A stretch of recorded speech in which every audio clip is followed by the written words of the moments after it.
Hello friends, అందరూ ఎలా ఉన్నారండి? వెల్కమ్ టు చాణక్యాస్ నీతి. ఈ ప్రపంచంలో స్త్రీ మగాడి కంటే ఎన్నో రెట్లు తెలివైంది. ఆమె ఒక మగాడితో మాట్లాడుతున్న సమయంలో లేదా గమనిస్తున్న సమయంలో అతను చూసే చూపుల బట్టి ఆ చూపలికి అర్థం ఏమిటి, అతను తన నుంచి ఏమి ఆశిస్తున్నాడని తెలుసుకోగలదు. అలాగే బ్రతిమిలాడితే దక్కకూడదు ప్రేమ, భిక్షం అడుక్కోకూడదు అభిమానం, అడిగి పొందకూడదు బాధ్యత, అర్థమయ్యేలా నాతో చెప్పకూడదు భావాలు. మిమ్మల్ని బలవంతులుగా చేసే ప్రతి ఆశయాన్ని స్వీకరించండి. బలహీనపరిచే ప్రతి ఆలోచనను కూడా తిరస్కరించండి.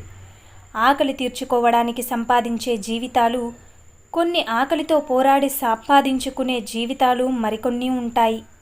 తన మీద తనకు నమ్మకం, తన లక్ష్యం మీద క్లారిటీ ఉన్నోడికి గతం గురించి బాధ, భవిష్యత్తు మీద భయం ఉండవని గుర్తుంచుకో. అలాగే మాట్లాడి అలయి అనుకునే వారికి ఖచ్చితంగా సమయం దొరుకుతుంది, కానీ వద్దు అనుకునే వారికి సాకు దొరుకుతుంది.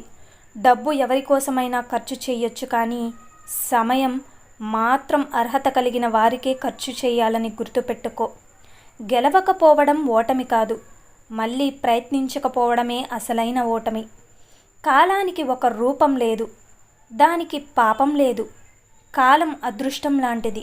అందయుగమైన స్వర్ణయుగమైన అది మన ప్రతిబింబలం. ఒకటి గుర్తుపెట్టుకో, ఒక స్త్రీ నీతో ప్రేమను ముగించి నిన్ను విడిచిపెట్టాలని అనుకున్నప్పుడు ఆమె ముందుగా ఈ 2 పనులు చేస్తుంది. ఒకటి, ఆమె తను మాట్లాడే తీరును పూర్తిగా మారుస్తుంది. ఆ అర్హత నీ కొరకు సమయానికి కేటాయించడం కూడా మానేస్తుంది. గుర్తుంచుకో, ప్రాణ స్నేహితులకు కూడా ఈ 4 విషయాలు చెప్పవద్దు.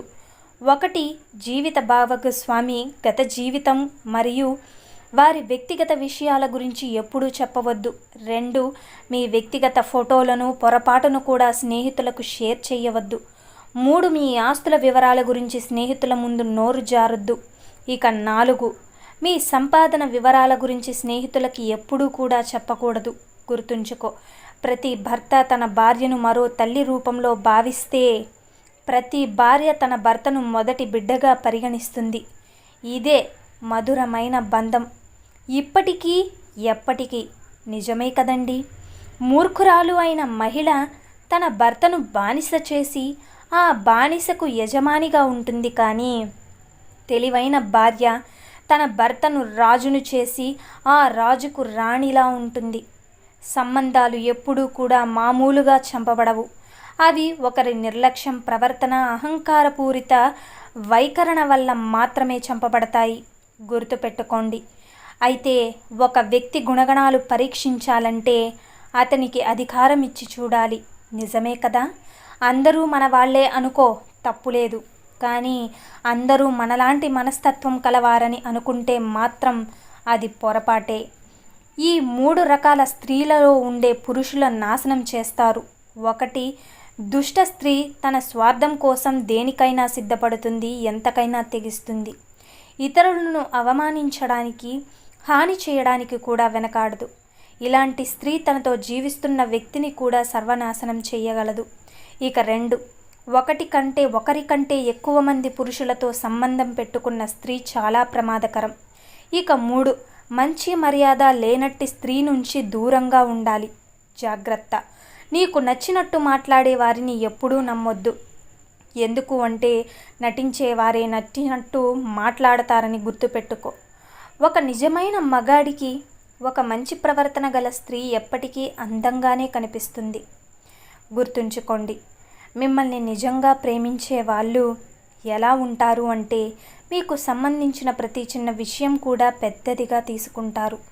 అలాగే సీరియస్గా ఆలోచిస్తారు. తనకి సంబంధించిన ప్రతి విషయం కూడా మీతోనే పంచుకుంటారు. ప్రతి విషయానికి అలుగుతూ ఉంటారు. మీరు కేవలం వాళ్ళతోనే మాట్లాడాలి అనుకుంటారు. వేరే వాళ్ళతో మాట్లాడితే అస్సలు సహించరు. ఎక్కువగా మీతోనే టైం స్పెండ్ చేస్తారు. ఎక్కువగా మీపై డౌట్ కూడా పడుతుంటారు. మీరు తనతో కాకుండా వేరే వాళ్ళతో ఏమైనా మాట్లాడుతున్నారేమో అని భయపడతారు. అప్పుడప్పుడు మీ ఫోన్ కూడా చూస్తుంటారు. జాగ్రత్త. ఎందుకంటే మీరు దూరమైతే వాళ్ళు తట్టుకోలేరు కాబట్టి మీ మీద ఊరికే కోప్పడుతూ ఉంటారు.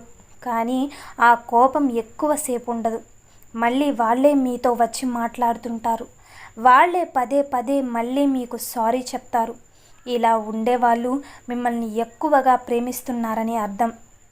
కాబట్టి ఆడపిల్ల పెళ్ళి కాకముందు పుట్టింటి యువరాణి, పెళ్ళి అయ్యాక మెట్టింటి మహారాణి అంటారు. కానీ ఏ ఆడపిల్ల అయినా కన్నవాళ్ళ ఉన్నంత వరకే ఏ యువరాణి స్థానమైనా, పెళ్ళైన తర్వాత మెట్టినింటి భర్త భార్యకి ఇచ్చే గౌరవాన్ని బట్టే మెట్టినింటి మహారాణి స్థానమైన ఇంకా ఏదైనా సరే. నిజమే కదా?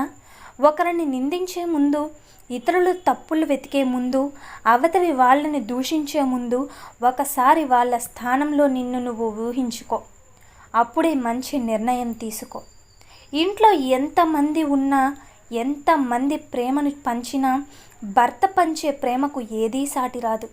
ఏ భార్యకైనా తన భర్త సహకారం ఉంటే ఎంతటి కష్టాన్నైనా సరే సులువుగా భరిస్తుంది. ఆడది సంతోషంగా బ్రతకాలంటే ఆస్తులు అంతస్తులు అవసరం లేదు. భర్త అనేవాడు పక్కనుంటే చాలు. కష్టసకాల్లో పాలు పంచుకుంటూ ఎలాంటి కష్టం వచ్చినా నేనున్నాననే భరోసా ఇచ్చే భర్త పక్కనే ఉంటే ఆడదానికి ఇంకేం అక్కర్లేదు. జీవితాంతం సంతోషంగా ఉంటుంది.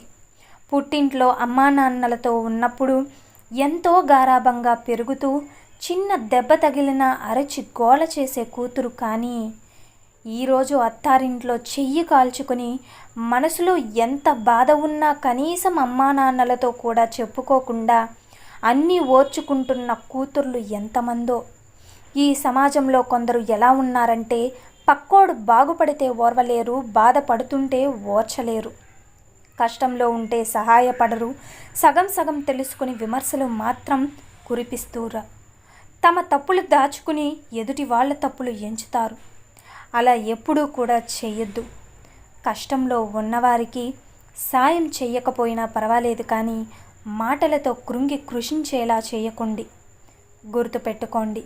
కాబట్టి ఈ సమాజంలో ఎలా ఉండాలి అని మీరే నిర్ణయించుకోండి. సో చూశారు కదండి ఇవాల్టి వీడియో. ఈ వీడియో మీకు నచ్చిందని అనుకుంటున్నాను. నచ్చితే చిన్న లైక్ చేయండి. మన ఛానల్ని ఫస్ట్ టైం చూస్తుంటే సబ్స్క్రైబ్ చేసుకోండి. ఇలాంటి చాణక్య నీతి మరిన్ని మోటివేషనల్ వీడియోస్ మీకు నోటిఫికేషన్ రూపంలో రావాలంటే పక్కనున్న బెల్ సింబల్ని క్లిక్ చేయండి. అలా చేస్తే నేను పెట్టే ప్రతి వీడియో మీకు నోటిఫికేషన్ రూపంలో వస్తుంది. Thank you for watching friends. రేపటి వీడియోలో చాణక్యులు గారు ఏ మంచి మాటలను, ఏ మంచి సూక్తులను మనకు చెప్పబోతున్నారు అన్నది మనం రేపటి వీడియోలో అయితే తెలుసుకుందాం.